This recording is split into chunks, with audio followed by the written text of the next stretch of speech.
بسم الله الرحمن الرحيم. اللهم صل وسلم وبارك على محمد وعلى اله واصحابه اجمعين. يا صباح الفل وصباح الهنا وصباح الياسمين. صباح الفل على عيونكم يا احلى متابعين. صلى على الرسول. ما اهم حاجه ما تنسنيش في اللايك والشير ومتابعه للقناه عشان يوصلك كل جديد. رايك في الفول ده يا جماعه؟ حبه فول بسم الله ما شاء الله 10/10.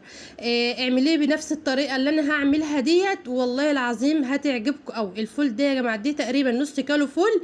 انا نقعاه من امبارح بالليل بسم الله ما شاء الله. شوف الحبايه الكبيره.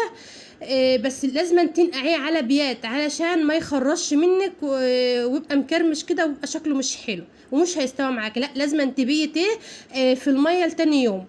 هحط عليه جزر وهحط عليه معلقتين من العدس. هغسل معلقتين عدس كده واحطهم عليه برضو. وهغسل معلقتين من الرز برضو اهوت. بس معلقتين كبار يا جماعه.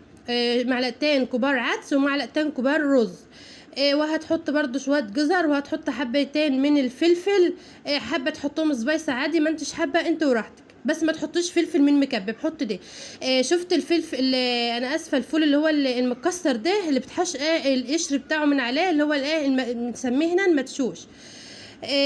كده كنت ولعت خلاص ولعت على الفول بتاعي.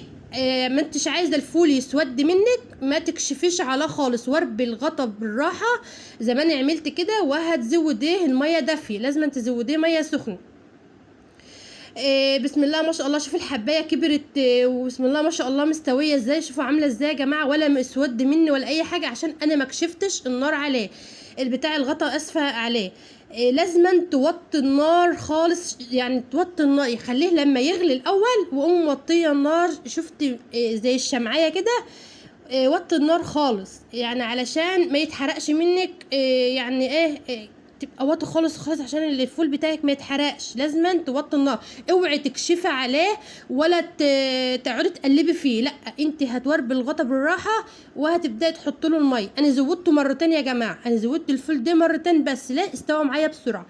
علشان برضو ما يضايقنيش في الاكل وكده. انا ضربته في الخلاط نص ضربه في قلب الخلاط ضربته نص ضربه. حابه تضربيه عادي ما انتش حابه بتحبيه حب كده عادي برضو.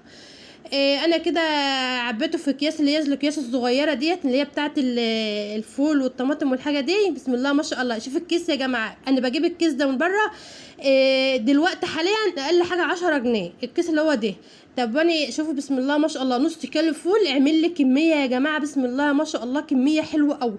وشوفوا لونه ولا مسود ولا شكله اي حاجه ولا شكله وحش ولا اي حاجه. وبسم الله ما شاء الله لونه حلو وبسم الله ما شاء الله. والطعم كان تحفه يا جماعه. جربيه بنفس الطريقه اللي انا عملتها ديت وشوفوا لونه عامل ازاي. انا ما حطيتش عليه اي مكونات تانية ولا بهارات ولا ملح ولا اي حاجه خالص.